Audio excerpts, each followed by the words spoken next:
you're kind of on a bit of a roller coaster ride with the milk price. It has been all my life. As you quite correctly said, the first video I put on YouTube of farming was February 2009. When I called myself the Funky Farmer, that was like I was 40, right? Borderline funky. I'm now 57. I'm wondering when I'm 80, am I still going to be the Funky Farmer?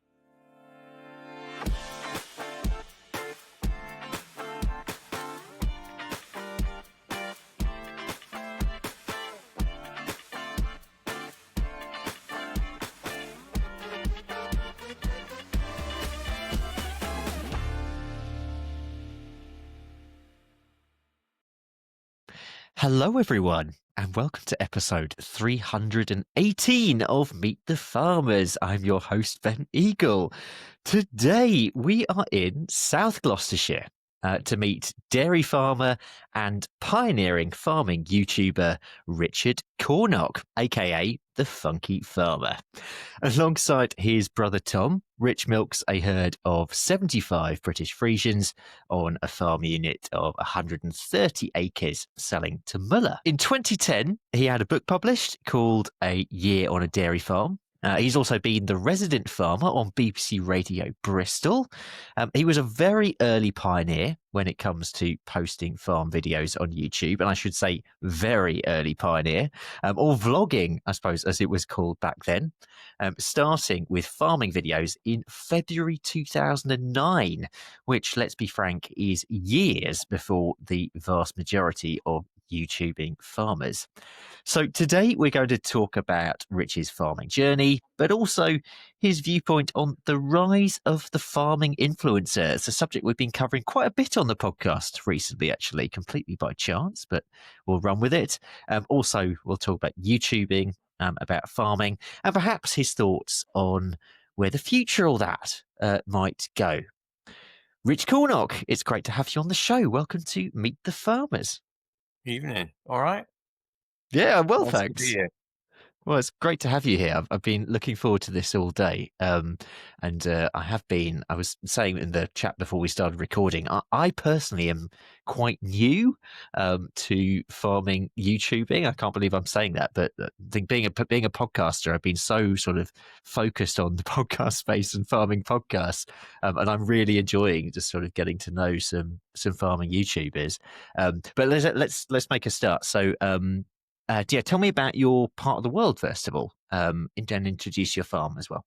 Well, I'm in, I'd like to say sunny South Gloucestershire, but it's a bit grey and cloudy at the moment.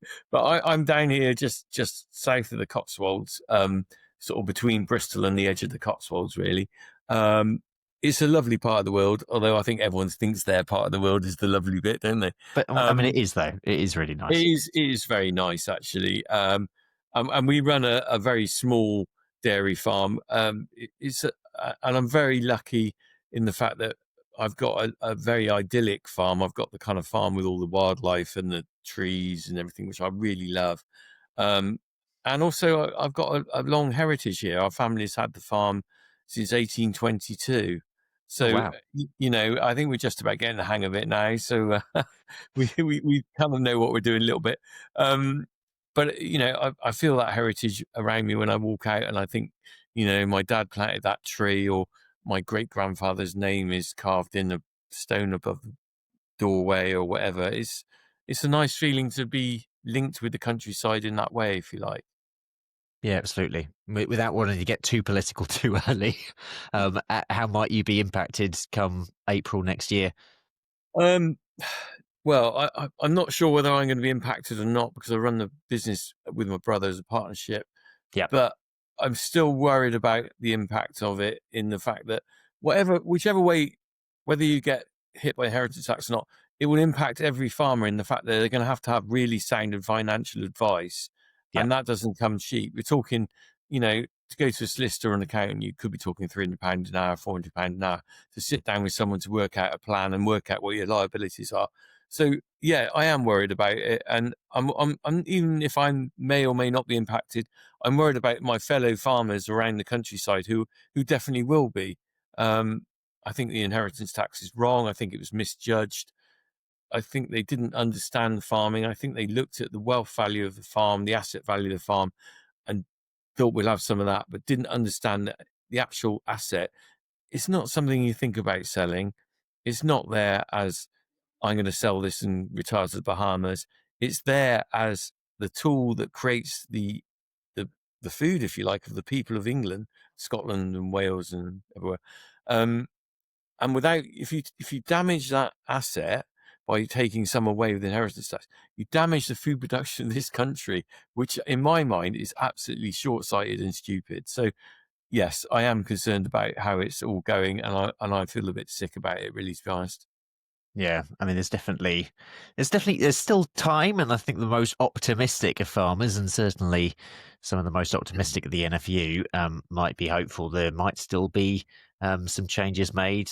Angela Eagle, who, by the way, listeners, is definitely not a relative of mine, just clearing anything up. I've definitely had some messages about that in the last few weeks. Um, yeah, she's made it pretty clear that the Treasury won't be budging. But Mm. we'll see. We'll see what happens this winter, and we'll see what happens come April next year. Let's get back to your farming journey, though. Did you obviously grew up with a long history of the family on the Mm. farm? Was it always going to be a farming life for you? Well, it was, yeah, I suppose it was, but I mean, I didn't really like the career options of going to work with British Aerospace, which was down the road. Which Of do you know course. what? When I was at school, the careers options were a bit rubbish. We're very close to Filton, where they built Concorde. Yep. British Aerospace and Rolls Royce suck in all the students, or did then anyway, all the students from my school. So it was always a case of, right, there's jobs here at British Aerospace, jobs here at Rolls Royce. What are you going to do? And we had the family farm, and my dad, he didn't really push me into it, to be fair. He didn't sort of make me go into it, but I kind of, perhaps I chose the easy option. But as I've got older, I'm sort of glad I did, if you know what I mean. There was a time when I thought, I wish I'd done some other things, but now, as a, I hate to say this, 57-year-old man, um, I look back and think, do you know what? It's hard work. It's a hard life. I don't dispute that, but very satisfying in the fact that every day is different. You know, every day is different, and there's so many wonderful things you can do. And to be honest, because I've become a YouTuber, it's opened loads of doors for me in farming world that I could do other things and see Yeah. other people. Probably like you doing this podcast, like we were saying earlier, you get to chat to some really interesting people, and so do I. In the opposite Yeah. way, I go and film them, and I've done off farm filming, which I could never imagine when I left school and came up. Because when I left school, no one had a mobile phone, and the internet Yeah. didn't exist. No one had the Yeah. internet at home, and that's made my life so much more interesting in farming and stuff. You know. Yeah, for sure. I mean, we'll get onto the YouTubing, but just focusing on the farm business. Right. Has the family always been in dairy? I'm guessing over that time it shifted quite a bit over time, right? Um, well, you see, so my dad had the dairy herd, but when he was a boy, there was probably only about 10 cows. I mean, we're talking, my dad was milking cows in the 1940s and 50s. Um, and I dare say, I mean, historically going back, farms like ours were always mixed. So they would have a few sheep, a few pigs, a bit of corn. And in fact, do you know what? I just remember the sort of end of my dad, the 70s. My dad was still growing a little bit of corn. He would have a few pigs. Um, Okay. and then, but basically he's then gone down the route of pure dairy, because I think actually on a farm of this scale, it's probably the one that generates the most income for the land area. You know, it'd be quite hard to do arable here and stuff.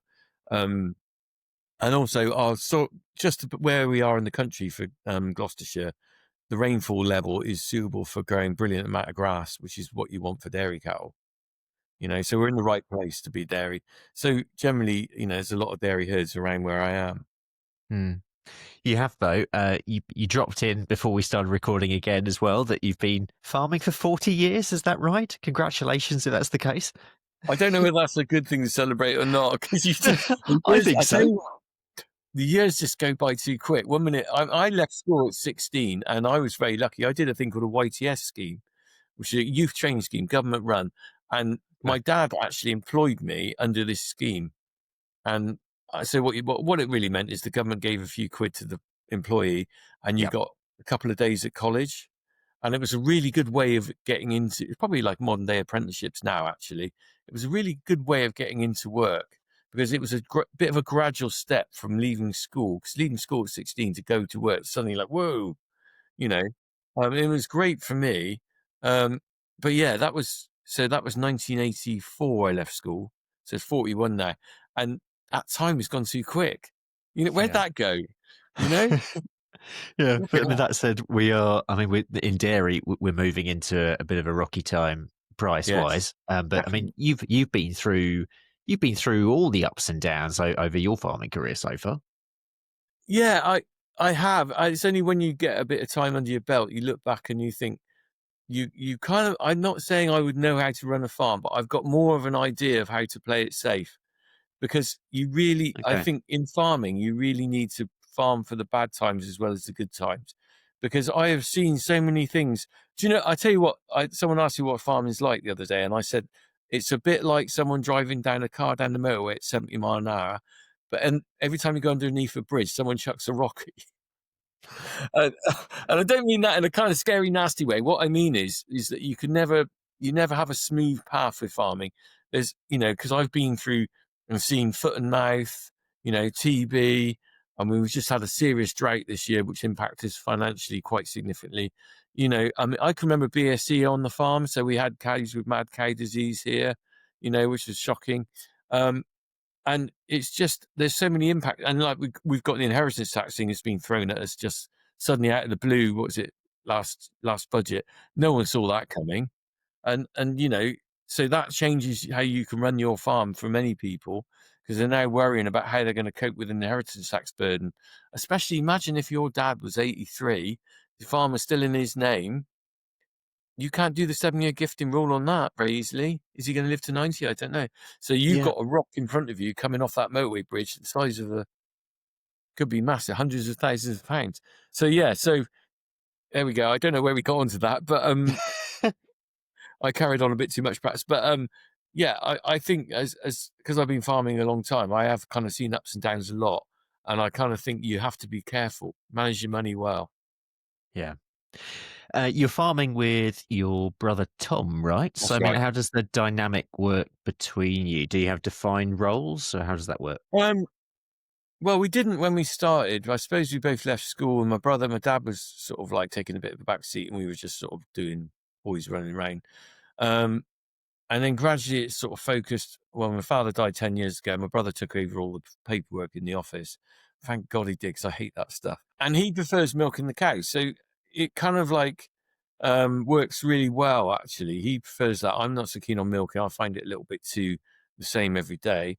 But I'd rather be out in the field doing the hedge trimming or Okay. whatever, mowing the field or something. So it's just evolved in that way. And I think on many farms that's how it works. I think many farms that run, partnerships or brothers and stuff together, I don't think they ever sat down and went, right, you do that and you do that. What it's done is you go towards what you're good at or what you enjoy. And it just happens to work like that for us. I mean, I'm not saying we don't have our ups and downs because, but we never argue about who's going to do what and that because we just go, well, okay, you do that and I'll do that. Yeah. It's always nice to hear when siblings work together well. Well, we try Let's to. yeah. Can't be 100%. It's like marriage. No marriage is perfect, is it? But you sort of find your way, don't you? Yeah, exactly. And let's talk about some of your wider stuff. And this sort of, I'm interested to see whether this started, because I'm guessing in terms of the timeline it did. You had a book published in 2010, 2009, That's right. 2010, Yeah. Yeah. called A Year on a Dairy Farm. Tell Hmm. me how that came about. Uh, well, do you know what? In my life, I've been very fortunate and very lucky because I've had a lot of breaks. So I'll tell you what happened is I decided this was nothing to do with getting a book published. It was just purely for me. I decided I'd like to record our farm in photographs for a year, partly because I wanted a record of what we do, because I thought this would just be an interesting project. Because time, as we've seen, it's 2009, 2010. Time's gone on. That's 15 years ago, Yeah. and if you don't do these things, then time's gone and everything's gone. So I thought I'd record it for a year. So I carried a digital camera back in the day before anyone had smartphones. We all had do you remember those old digital cameras that you used to carry Oh, around? yes. Yeah. Well, no one has digital cameras anymore, do they really? Apart from the professional photographers. Yeah. So I carried one in my top pocket for a year and I photographed the farm for a year. And I got to the end of the year and I thought, what am I going to do with all these pictures? Because it was like, oh, they're all on the computer, but actually, what good are they? So what I did, I had a one-off book made for mum and dad as a Christmas present, and it was like you can go down to sort of True Print or Bonus Print or whatever, and you can upload your photos to their website, and they'll make you a book. So I did Okay. that. I actually got a one-off book made for mum and dad, and I gave it to them for Christmas. And people said, "Oh, that's actually really nice," you know. And someone said, "You should get that published," and I went, "Yeah, yeah, yeah." Well, again, a lot of luck here. I just happened to be reading the paper, and there was an article in there about a lady who just had a book published, a local lady who'd had a book published by a local publisher. And I went on their website, and it actually had a thing on there saying, "If you've got an idea for a book, please contact us." So I actually emailed them and said, "I've done this thing," and I actually posted the copy that I'd given to mum and dad. I posted it to the publisher and said, "Look, I've done this. What do you think?" And they went, "Oh, yeah, actually, we'll publish that." But could you write the story of your year on the farm? Because when I'd done the one for mum and dad, I hadn't actually written much text because I thought I don't need to explain to my mum and dad these are British Yeah. Frisian cows because they already It was knew. just the photos. Yeah.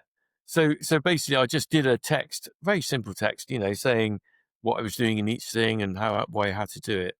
And so that was the book, and it came out August 2010, I think it was. And it was just, you know, it took off from there. And I had some very lucky breaks. I had some magazines that came to me and asked me to write articles for them. NFU magazine, British Farmer and Grower. I had a column in there for a while, and also it gave me a foothold into mainstream media because I did an interview with BBC Radio Bristol, and at the very end of it, I just said to the chap, I got on really well with him on the interview, and I said to him, "You should come to the farm for a chat." Anyway, I put the phone down and thought I'd never see him again. And much like yourself, when you went out and did your rural podcast where you went and visited people, Yeah. he actually came out, and then we did 2 years worth of radio features called "Get Off My Land" on Radio Bristol, and then and that got me set. In a way, what it was, I became a known quantity. So then, Mm. so I wouldn't say necessarily I'm very big in media, if you like, but what it is, I'm on a list, if you like. I'm on a list. So if they Yeah. want someone to talk to about farming, they'll go down the list. And if I'm available and someone else isn't, they might come to me. Sky News came to me the other day talking about inheritance tax. I'm actually on the radio with Nicky Campbell from Radio Okay. 5 Live. I'm talking to him on Monday. And I wouldn't say I'm any better broadcaster than anyone else or anyone better than you, but I just happen to be in the right place and they'll come and chat to me. So that led from the book, but it also led to the YouTube channel. Interesting. Yeah. Because that again in the timeline, I wasn't entirely sure what came first. Were they both around the same time? So as you quite correctly said, the first video I put on YouTube of farming was February 2009. But Yeah. that was like a little one-off upload, okay? And I think I was just playing around with these snowy cows in the field, put them in the farm and put them up. What really kickstarted the YouTube channel was just after the book came out. Is that I then decided because I'd done so. This is how far back we're going. I thought I'd do a DVD because I'd done the book, so I thought I'd do a DVD version of the book. So then I carried a camcorder with me for a year on the farm, like I carried a small digital photography camera. I then carried a digital video camera, and I filmed for a year. And a bit like with the book, I got to the end of it and I thought, my God, I got all these films on the computer. That's way too much for a DVD because I didn't have a box set that was about, I don't know, 2 meters wide. 'Cause so there was no way I could really do it as a DVD. And the thing was, YouTube was just getting in its infancy then. It was just starting to take off. So I thought, I was living off the farm at the time. I wasn't living on the farm. I had 2 young kids. And I thought, you know, if I put YouTube videos up on them, they can actually watch what I do at work. So I had all this footage that I'd already filmed thinking make it a DVD. That wasn't going to happen. So then I just started popping them up on YouTube. And so I sort of, and this is, I say this was actually really lucky for me because I'd already filmed this a year before. No one realized this actually when it was going live, when it was going up on YouTube. It was actually a year old because Oh, right. I started uploading a year after I'd filmed it all. But of Okay. course, because if you upload at the same time of year, no one can twig that. So if I put silage making up in May, no one knows it's May 2011, even though I'm uploading it in 2012, because 1 year makes no difference really. Yeah. But also, you got to remember, I wasn't trying to be a YouTuber, so there Mm. was no plan there. All it was is that I meant I had footage to upload every week, so I'd already filmed it. But I had no plan because people weren't doing that. I mean, did you watch much YouTube then? No, I don't really remember. You see, this is I mean, it's become so normal for us now, hasn't it? It was a different thing then, wasn't it? Yes. I I struggle to remember now, but well, people like Tom Pemberton, who's a very well-known YouTuber, he hadn't even started then. Yeah. He was at Cirencester College, and all the ones you could probably name. I think if you're a farming fan and you watch YouTube channels, generally speaking, they weren't around when I started. That's not a brag. That's just the reality of where it was. Yeah. And I wasn't trying to create a YouTube channel really. It was kind of just, what am I going to do with these videos? Upload them. And do you know what? It was also really therapeutic in a way. When I finished work, I really enjoyed the editing. I really enjoyed Okay. putting. I hate to use the word creativity because that's kind of a little bit, and it sounds a bit posher than what it was because I was just slapping them on a editing software and tweaking them. But I actually really creating little mini stories, if you like. When I Yeah. first started, I didn't really get that, and I was just doing little short videos and maybe dumping stuff on there with no narration, and it was just a video of like one in 2009 is just me panning around filming the cows. There's no speech, there's no story. It's just literally the cows in the snowy farmyard.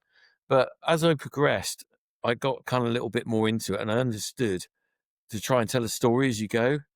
Mm. And I find that I still do. I find it really interesting that each time I finish a little video, they're almost standalone little stories, and I really like that. You know? Hmm.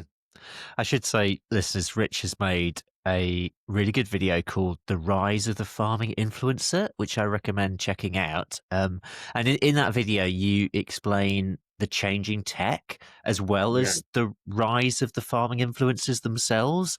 I mean, we had this conversation before we started recording because farm podcasting has gone through a similar-ish journey in terms of COVID was definitely the time when far more people started getting into it, and I suppose it became a thing in inverted commas as well. Was that? I mean, I'm assuming that was definitely the case with YouTube. Yeah, I mean, it was very, very interesting how I saw two big changes. I think so. When I started YouTube, we were talking about it very early on. When I first filmed that little video clip, that was on a little Sony camera, a Yeah. little digital camera, and you could also flip the button and it would film video. So I was using it as a photography camera, but you could flip it over to film and it would film a little JPEG, whatever they were called, MPEG, isn't it? I think. Um, So when I first started, I actually changed to a digital camcorder, right? Proper camcorder. And believe it or not, I still use that today. But but now that's like something from the Stone Age. Um, and then I saw a real change probably. So I remember when I got my first smartphone, okay? I got my first smartphone in 2013. Okay. So that changed how people could do video and stuff because what it meant is you always had a camera with you, and you always, like because you carry your phone all the time. Because the thing is, to take a stills camera with you or take a video camera with you is a conscious decision. You've got to actually decide to take that camera with you. It's something bulky in your pocket. You take it out. But the difference is once you've got a smartphone, you've got because you carry your phone with you all the time, don't you? Every day and night. Yeah. You've automatically got a video camera with you at all times. So that suddenly gives people a chance to video stuff and also an instant upload.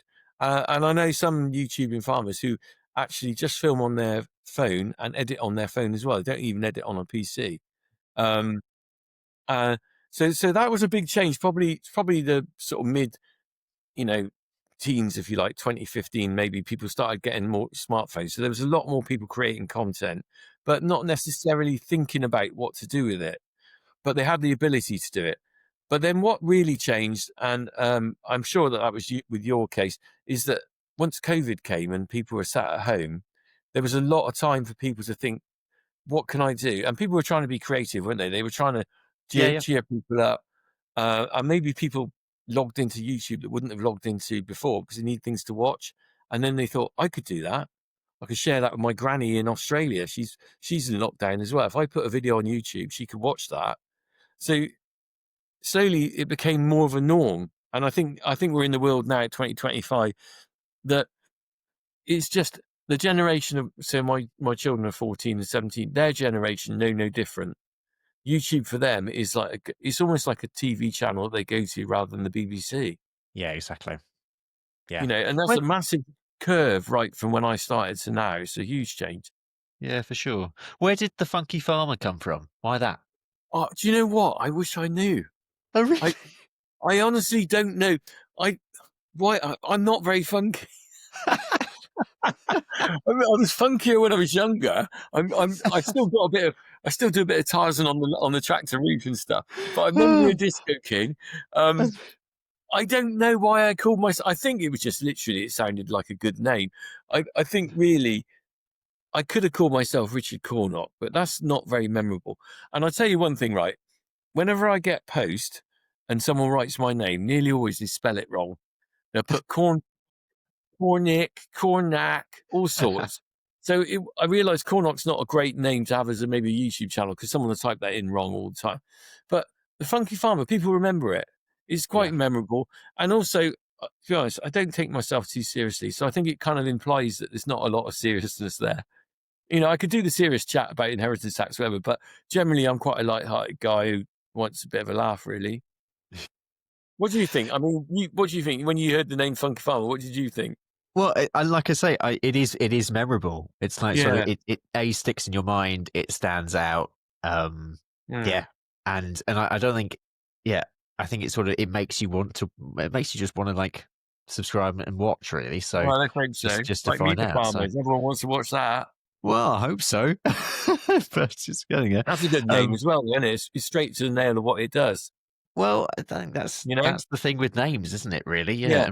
And I think once you got it, you sort of stick with it, don't you? Well, that's the only trouble, isn't it? You see, so when I called myself the Funky Farmer, that was like I was 40, right? Borderline funky. I'm now 57. I'm wondering when I'm 80, am I still going to be the Funky Farmer? I think you'll become more funky the older you I get. hope so. I Yeah. hope so. I'll become more eccentric or something. Exactly. No, I honestly was just guessing that it was like a long sort of a nickname that you'd had for ages or something, but No idea, really. I wish I'd, when I chose that name, I wish I'd written down somewhere, why did I choose that name? I'm glad I did, though. I'm glad I did, because it is quite a good one, I think. It's quite, like I said, memorable. It turns out.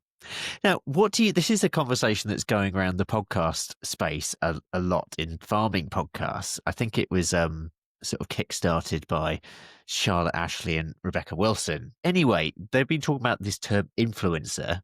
As what do you think of it? In terms of like, is it a negative thing? Is it a positive thing? I don't know. I think you can choose how you are with it. I think some people look at, maybe some people chase it for fame and money. Some people just do it because they really like educating. Some people just do it as a break from the day. I think you can make of it what you want to, because you can, if you want to, you can chase it for money. You can go along and you can chase sponsors or advertisers and chase the pound notes if you like. But then I kind of think that maybe, because I confess, I mean, I get approached sometimes with brands and stuff, but I'm very selective on what I pick with that sort of area, because I don't want to become a mobile billboard. And I only really I've worked with a couple of brands and stuff, but I only really work with ones that I think are okay. But I think generally most of the people who do, the word influence is a bit weird, isn't it? Because what are you influencing? I don't know what we are really. I don't know whether I'm an influencer or what I am. When some people say I'm an influencer, and I kind of think, oh, really? Not sure about that. But I like the idea that I influence in a positive way if I do, in a kind of let people see what farming's like. Because I Yep. think that's something that's also very new in the fact that I think there was a big gap between people's knowledge of farming and what the truth was, because they had no insight into farming until fairly recently. So the advent of, say, TikTok or YouTube or Facebook or anything like that, what it's meant is that someone like me can put a video up of my cattle in a field, me letting them out in the spring and seeing them skip out. Now, 20 years ago, the only person who would see that was me and maybe my wife and kids. Now, someone in a flat in Brixham or someone in New York or something like that could actually be sat on their tablet or phone or whatever, and they could see my cows going out in the field, but they could also see me talking about it and telling people what those cows are doing, why they're behaving like that, and and the reason why they're going out at this time of year. So it gives a greater understanding, and it gives the public a reach into like another pair of eyes in a farm that they would never have seen before. I mean, I think that's what I think influencing is about to me. And in fact, I'm showing people what I do every day in a kind of if I'm educating, I'm trying to do it in a very light-hearted way, because it's not like you're sat in a lecture hall and someone's droning on for hours. I'm probably going to flip and be in a tractor singing a really badly out-of-tune song, and then I might tell someone how I just bent the gate with the back of the tractor or something. But then in between, I'll say, "Oh, look at the hawthorn berries there." Just to sort of rounding up this sort of YouTube section, Mm. I mean, for someone who's been there since the beginning, really, what do you think is going to happen from now? Do you think that it's just going to go up and rise in terms of Mm. the number of people watching YouTube, farming Well, YouTube? that's a very good question, because I I don't understand how it can carry on growing like it has without all of us having no one watching us, because there's going to be so many people putting videos up every day. No one can sit at home and watch all these videos. I'm amazed anyone watches any of mine, to be honest.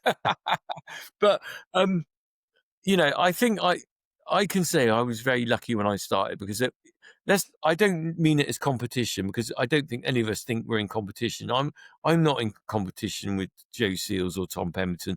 They do their own thing and I do mine. But what I mean in competition in the fact that how many hours a day can someone sit down and watch a video? So I do wonder that whether the market will get saturated. When I started, there wasn't anyone really around. So someone found me because there was, typed in farming, then probably I'd pop up. But if you type in farming now on YouTube, there's loads of people doing it all the time. But actually, do you know what? That is really good, because I think that the good ones will keep going and probably Yeah. become well known, and some people fall by the wayside. I think a lot of times what happens is with not just YouTube, but TikTok and Facebook or whatever, and you might have found this yourself, is that to grow an audience, you've got to stick at it for a long Yeah. time. It takes And time. yes, and I think a lot of younger people maybe who think, I want to be a YouTube star, I want to be famous or whatever, they upload 6 videos and they go, well, hang on a minute, how come I haven't got 50,000 people Yeah. watching I me? want it now. I've got 5 people watching me. And so they give up.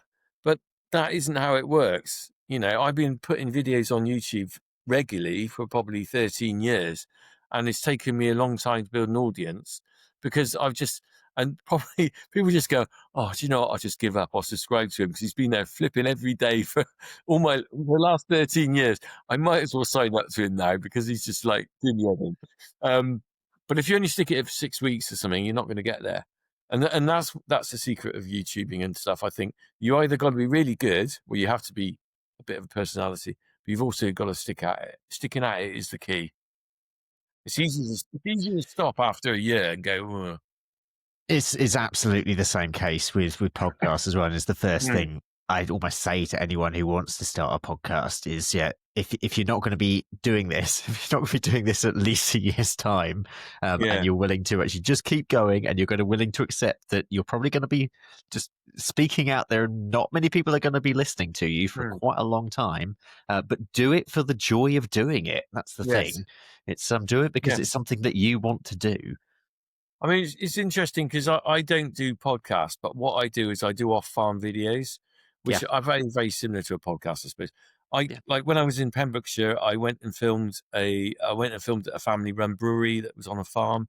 They'd set up a brewery, St David's Brewery, old farmhouse brewery near St David's. I went to see a guy who was making Welsh cakes called Tom, who was in a farm shop. And I went to an alpaca farm. And to me, those are massively interesting. But actually, what's really interesting is when I put them on my YouTube channel, they're not as popular as the farming Mm, videos. mm, And the audience is almost telling me a message. You've gone off away from your core farming videos. I don't want you to do that. But I gotcha. really love doing them. So it's quite hard. So I still do them because I mean, I'm sure when you do your podcast, some of the people you interview, maybe some people don't find as interesting as others, but it's frustrating for you if you like doing them because they could be really, Exactly. really good Yeah, videos or really good yeah. interviews, but I sometimes mean, they don't yeah. get the views, you know? Exactly. I It's a mean, funny for game. me, I always find everyone has a story, and Yes. I love meeting people. So Yeah. that's the thing. But you're dead right. There are definitely some that probably get more than others. But Mm. that's not why I'm doing it. Again, No, I mean, exactly and right. the whole audience as well. It's like Yeah. sort of. I mean, there's a lot of listeners who've been with this from the start. Mm, Been nearly sort of 8-9 years, and sort of together. But it's about building that network and just mm. meeting farmers, really. It's a very, I mean, I think you're probably like me. You just like the chat, and Yeah. everyone like you said when I go off from farm, I find everyone's got a really interesting story. If I wasn't farming, I would probably want to do your job. Let's talk about farming. Let's bring it back. Mm, Let's talk about milk as well. We mm. alluded to a little bit earlier that we're moving into perhaps more of a challenging time. Let's say that milk price wise, you're selling to Muller. Are you still confident for the mid to long term future of dairy, even though we're going through a blip? Well, that's a tricky one, isn't it? Because if I if I looked at the statistics, I would say we're all doomed. And it's really funny is the fact that the kind of public like the image of a farm like mine. I've got quite an unusual farm in the fact that I'm a very small dairy farm. I'm 70 cows, and I still farm very traditionally. I've not got robots. I haven't got, lots of shiny kit. I still like to do things like if I can do a bit of hedge laying and do all the kind of rurally skill things if I've got the time, which is quite difficult to find sometimes. Um, but the reality is the majority of dairy farms now have kind of been pushed into the big intensive unit. Some of the cows don't go outside because we've been screwed down on the dairy price for so long that a lot of people have either chosen this opportunity to get out, they just go, and the younger generation maybe think, I don't want to do that, or you have to go big to get intensive to get more money. Um, so we've kind of I've seen again, having the benefit of hindsight and time, I've seen a big change in dairy farms around me. A lot of them have gone. I've lost neighbouring farmers all around me. But I think there are opportunities in that. Some of the big units are very good, and just because cows are kept inside doesn't mean they're not kept well. They are looked after incredibly well. My personal heart, I believe cows should be outside because I just think they're lovely. They really enjoy being out in the spring. I see that. But I understand that the welfare could be really good on dairy farms inside. Um, and, some of these milk contracts, if you're with the right one, you could be supplying someone like Sainsbury's and stuff. They actually pay really well. So, yep. it's not all doom and gloom. But the problem with dairy farming, and most dairy farmers are well aware of this by now, it's a very volatile market. We're never guaranteed that our milk price is going to stay up and solid. You're kind of on a bit of a roller coaster ride with the milk price. It has been all my life. You go up and down like that, and that's why I said earlier in the podcast, if you're farming, you've got to farm for the bad times as well as the good times, really, because I think certainly in dairy farming we see this roller coaster coming through all the time, and the one that's coming at the moment, I think you alluded to earlier, the milk price is supposedly going down more. It went down last month. It's heading down. So I'm actually probably going to be end of the month. I'll get told what my next month milk price is. I get 30 days notice from Muller, and I'm pretty sure it's going down, almost guaranteed. They've held it steady for about 6 months. Um, but you see, the problem we get is that when the milk price is stable and quite reasonably good, because I don't think anyone was complaining about the milk price in the last year. It was fairly good, relative terms, that is. I mean, in real terms, it should be more, but relative to what we've had in the past, it was okay. The problem with that is that a lot of farmers then go, oh, that's all right. We'll put some more cows on and produce a bit more milk. And then we create the problem they got now where they've actually got more than enough milk. So then the only way to reduce the amount of milk in the supply chain, because they've got too much to deal with, is to drop the price. And so that's the cycle of dairy farming, unfortunately. And I haven't seen that broken in a long time. Yeah. I think it's a really good message to go out, actually, that idea of farming for the bad times and farming through the bad times, and actually having it in your head that actually, Yeah. yeah, you just got to be resilient through that time and Yeah. beat the cycle. It's hard though. I don't think there's any other job quite like it where you just expect bad times.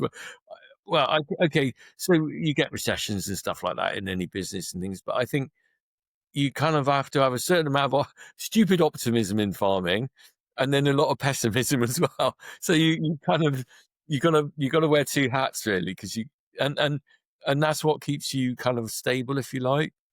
But all Yeah. farmers like to moan anyway, so we'll have a moany hat as Oh, well. oh, you do. You definitely do. If you put 6 farmers in a room, the amount of moaning, you could probably power a small power station with the energy coming off all the moaning we're gonna do.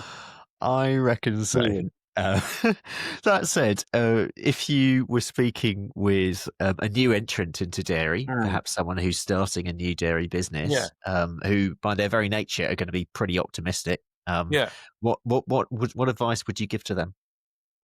Well, it's like I said, always try and plan ahead, really. It's you can't crystal ball gaze, but and I'll give you an example of that, how I've covered myself this year. So we've had an horrific drought here in Gloucestershire. I don't know what it's like where you are, but certain parts of the country were hit really badly, certain weren't. Yeah. So I made first cut silage and it was really poor, and I could see that we weren't producing enough grass in the area for what we needed for the winter. And I could see that in June. And some people were thinking, well, maybe we'll make it up in July and August. But of course we didn't because of the drought. But I had maybe, I don't know, like the foresight perhaps, to start buying in silage in June and July when it was still available, because people still had bales for sale. And it was last year's silage, so it wasn't brilliant, but it's actually something to feed the cattle. And I can see some people now haven't got enough feed for their winter. And that's a worrying thing, because if you haven't got enough feed for your winter, you've either got to try and find it. Well, that's going to be hard to find around here, or you've got to reduce your stock. So, that's an example of sort of for a young person is you've got to try and think ahead all the time and see the Mm. pitfalls that are coming and prepare for those. Um, but if you're young and enthusiastic, dairy farming is a rewarding task, and you can get quite satisfying if you can breed a good herd together, using the right genetics. But also, there's grants out there for infrastructure and stuff like that, and if you follow the DEFRA grants and things like that, that can be really helpful in helping you build up a business. Yeah, that's great. What about you on your farm? What's the in terms of the farm itself? What does the next sort of 5, 10 years look like for you? Do you think? Well, that's a very good question, actually. I mean, it depends what my kids want to do and my brother's kids want to do. It's kind of up in the air at the moment, I suppose, if you like, because of that aspect, So you kind of, at the moment, it's just a case of stabilizing the business and stuff like that. Um, and well, I really want to update some of the machinery because it's all getting a bit tired. We're gradually going through it. I mean, we like I said about the silage, we spent £15,000 this year buying in silage bales. Well, Wow. that was money that was going to be buying some newer equipment. Because it does pay to actually really not to hold on to the kit too long, because the bills of repair are so much. So, my son keeps telling me a new grass rake. He was moaning about it on the video this week. If you watch a YouTube video, Funky Farmer one, about the silage making. He's moaning about our little rake we got. But I said to him, well, we couldn't have bought it this year, could we? No, exactly. It's about priorities, isn't it? And I suppose looking ahead to the future of the future of farming more generally, Yeah. especially dairy, how do you? I mean, there is so much going on at the moment, isn't there? Whether it's the political landscape, whether it's the weather, new Yeah. agricultural policy, on pretty much every level, there's so much going on. Um, Despite all that, I mean, you strike me as being a very positive person generally. I must be mad. So, in terms of like, despite everything, you've got this drive, which I think all dairy farmers have. To be honest, there's still like this. There's always tomorrow, isn't there? There's that I think feeling. so, because I think that's because we've seen quite a lot of kind of things happen. And I don't know, sometimes, I've been through some difficult times on the farm, but you've always got through them. And I'm very lucky. I've got a couple of young lads that come round, my two boys, and I have such a laugh with them on the farm. And I think the scope I've got as a parent with a farm is amazing. Okay, so I get bad days, but you get a day like that's my job. And I said to you before, I think the YouTubing stuff allows me to do some really fun stuff. Because one time, what I did, I bought these meteorological balloons. Okay, so they're massive balloons.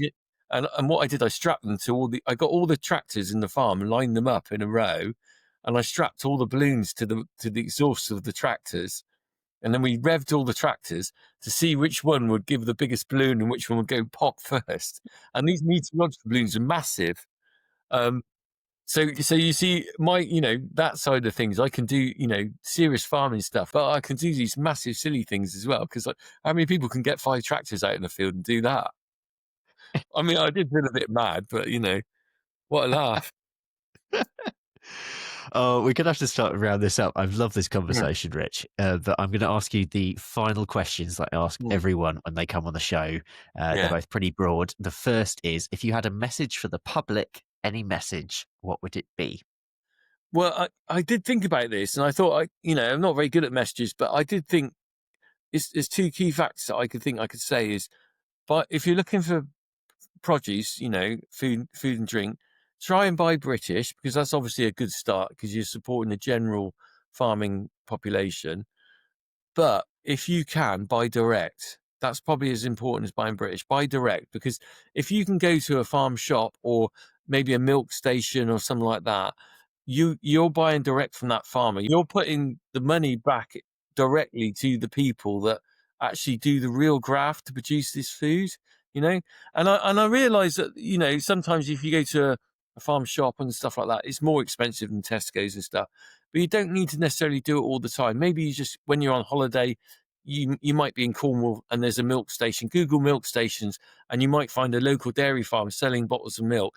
And even if you just bought bottles of milk from that farm on that week for your week's holiday, you put some money back into that guy's pocket that wouldn't be there otherwise, and then he might be able to go and buy a wing mirror on a tractor or something like that. So and also, if you're really lucky, you might meet people and you can have a chat with them, because generally speaking, people who are doing stuff like that in the farm shop, they're willing to chat to you about how they produce the food and might even show you the cows and stuff. So there you go. Buy British, buy direct. There's the 2 messages I'd give out to the public. Great.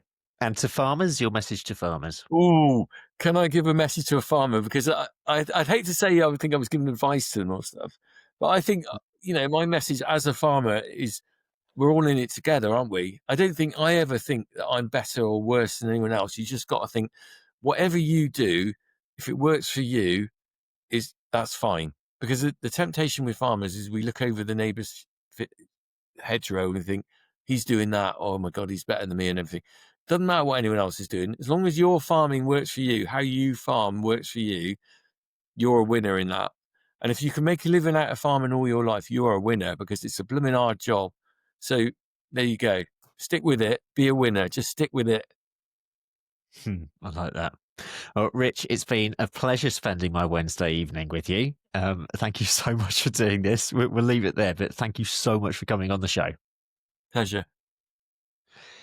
That is it for today. We'll leave it there. Massive thank you to my guest, Rich Cornock, the Funky Farmer, for coming on the show. I'm sure that if you're watching us on YouTube, you will already be subscribed to his channel. Yeah, go over if you are listening to this.